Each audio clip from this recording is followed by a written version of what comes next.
My name is Kuzminski, and I'm a donor family member. I lost my grandson 2 years ago. It'll be 2 years, May 13th, and through organ donation, he saved the lives of 2 children.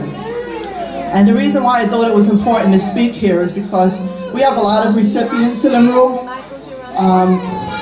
Not only little Matthew was a recipient twice, but we have Jerry, we have Glenn, and we have Dan Bonner, who's also a recipient. So we have a lot of people whose lives were saved in this very room. And my grandson is the little boy on the right. He was 20 months old when he passed away. And the little boy on the left, his name is Wyatt J. Fleming. He received my grandson's liver, and he's in full remission almost 2 years later. And we did get to meet Wyatt. His parents wrote to my son and daughter-in-law probably 3 months after Jonathan passed away, and my son thought it was very important to meet Wyatt because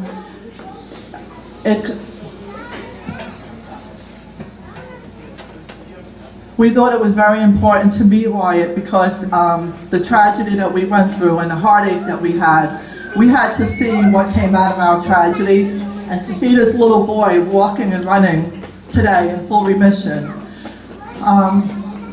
gives me peace of mind. We were wishing for a miracle for that whole week with my family, and which I'm sure Matthew's family was in the same shoes that we were in.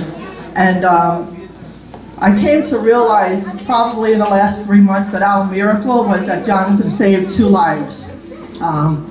A 16-year-old girl got both his kidneys, and like I said, Wyatt received his liver. And I decided to volunteer with NJ Sharing Network when I found out that Hudson County was at the bottom of the list in all of New Jersey for registered donors.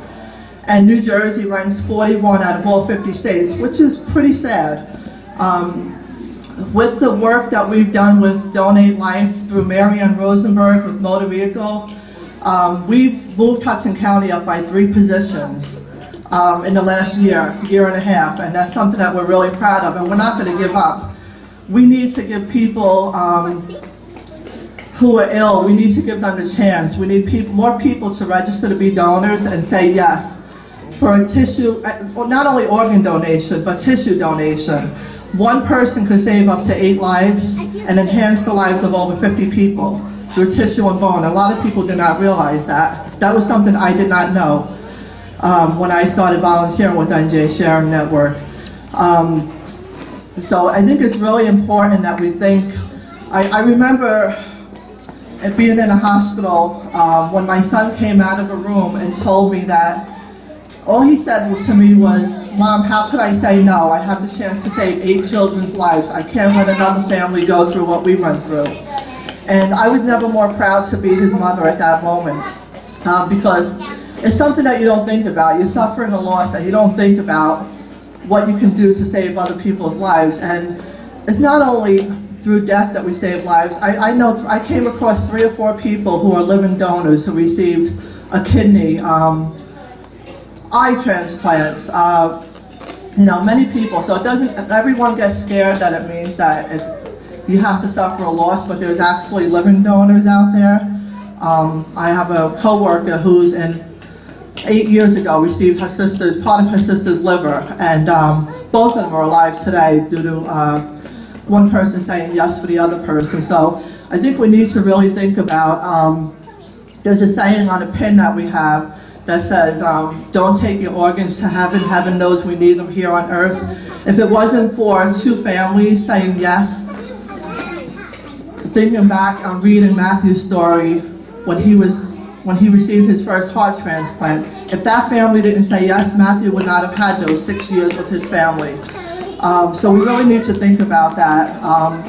Register to become an organ donor. Go on NJ Sharing Network, educate, become educated more on the importance of organ and tissue donation, because we have 5,000 New Jersey residents on the wait list right now. And if we keep continuing moving Hudson County up, maybe one day that list won't exist. That's my hopes. Maybe I won't be around to see that. My grandson's 7 years old, standing here. He was Jonathan's brother, and his 13-year-old brother. They know all about organ and tissue donation. And we need to educate our kids. Don't be afraid to talk to them. Don't be afraid to let them read or hear a story. You know, I don't know. It just, my heart goes out to everybody in this room, Matthew's whole family and everything. And I just want people to think about, especially with children, that there are a lot of children out there. So although it may be difficult, if you're in the same position that I was in 2 years ago, or my son and daughter-in-law were in, think about it before you say no. Really think about it, and really, like I said, try to educate yourself more on the topic, because it is very important. People are dying every day, and we need to give people a second chance and make something good come out of a tragedy. That's what keeps me going.